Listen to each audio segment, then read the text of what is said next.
नमस्कार, मेरा नाम डॉक्टर अनीश गुप्ता है। मैं एक हार्ट का सर्जन हूँ। ये वीडियो मेरे उन मरीज़ों के लिए है जो अपने हार्ट का ऑपरेशन करवा चुके हैं और उनके हार्ट में कृत्रिम आर्टिफ़िशियल हार्ट वाल्व डल गया है, मैकेनिकल वाल्व डल गया है और वो एसीटोन या वारफ़ारिन नाम से ब्लड थिनर खा रहे हैं और उन उनको प्रेगनेंसी करने की इच्छुक हैं। तो ये सवाल लेके कई मरीज़ मेरे पास आते हैं, तो उन्हें मैं समझाता हूँ, तो मैंने सोचा कि एक वीडियो के माध्यम से एक ऐसे बना दिया जाए ताकि जिस भी मरीज़ के मन में ऐसे सवाल हों, तो वो उनको उनका उनका जवाब पा सकें। तो अगर आपके हार्ट का वाल्व बदला जा चुका है, आप एसीटोन या वारफ़ारिन खा रहे हैं और आपको प्रेगनेंसी करनी है, तो इसको आपको प्लान करना होगा।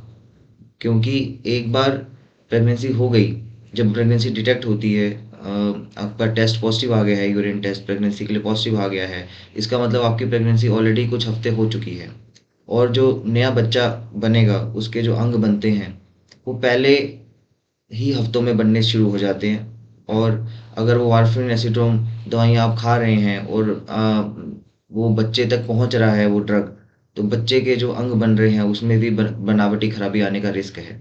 तो पहले 3 महीने में हम चाहेंगे कि वो एसीटोन या वारफरिन और हाई डोज की एसीटोन या वारफरिन मदर ना ले, ताकि वो बच्चे तक वो ड्रग ना पहुंचे और उसमें जो बनावटी खराबियाँ होने का रिस्क है वो कम रहे।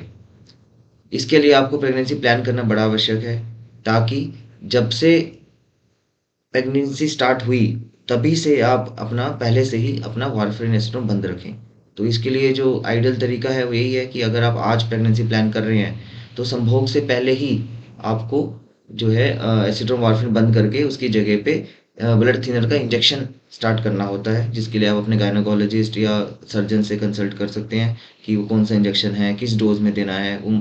व्यक्ति के वेट के हिसाब से वो डोज डिसाइड की जाएगी। और जब आपने वो इंजेक्शन लेना शुरू कर दिया, वारफेरिन एसीटोन बंद कर दिया, उसके बाद आप संभोग कंसेप्शन कर सकते हैं प्रेगनेंसी का। और जब आपकी प्रेगनेंसी सक्सेसफुली डायग्नोस हो गई है, उसके बाद पहले 3 महीने तक ऐसे ही चलेगा, इंजेक्शन चलेगा, वारफेरिन एसीटोन बंद रहेगा। और 3 महीने के बाद आप दोबारा अपना एसीटोन वारफेरिन स्टार्ट कर सकते हैं। और जब आपका आईएनआर आपकी थेरेपेटिक रेंज में आ गया, जितना कि आपके डॉक्टर ने बताया है रखने के लिए, 2 से 3 या 2.5 से 3.5, डिपेंडिंग कि किस वजह से वो दिया गया है, उसके बाद आप दोबारा से इंजेक्शन बंद करके दवाई पे रह सकते हैं। और सेकेंड ट्राइमेस्टर, जो दूसरा तिमाहा है प्रेगनेंसी का, और तीसरे तिमाही में ऐसे ही चलेगा।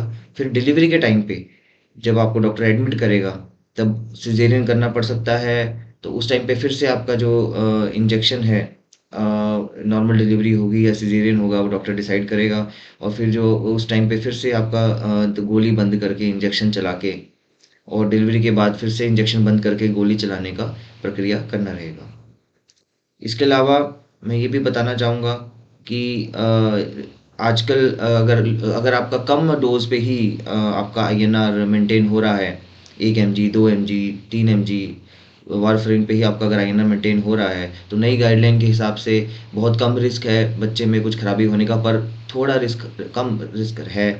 तो गाइडलाइन के हिसाब से आप चाहें तो वारफेरिन कंटिन्यू कर सकते हैं पहले 3 महीने में, लो डोज वारफेरिन अगर चल रहा है। इसके बारे में आप अपने डॉक्टर से संपर्क करें, वो आपको बताएंगे कि कितनी डोज पे आपका चल रहा है, क्या उसे कंटिन्यू रखना है, या फिर अगर आपकी डोज ज़्यादा है तो उसको बंद करके इंजेक्शन चला के फिर प्रेगनेंसी प्लान करनी है।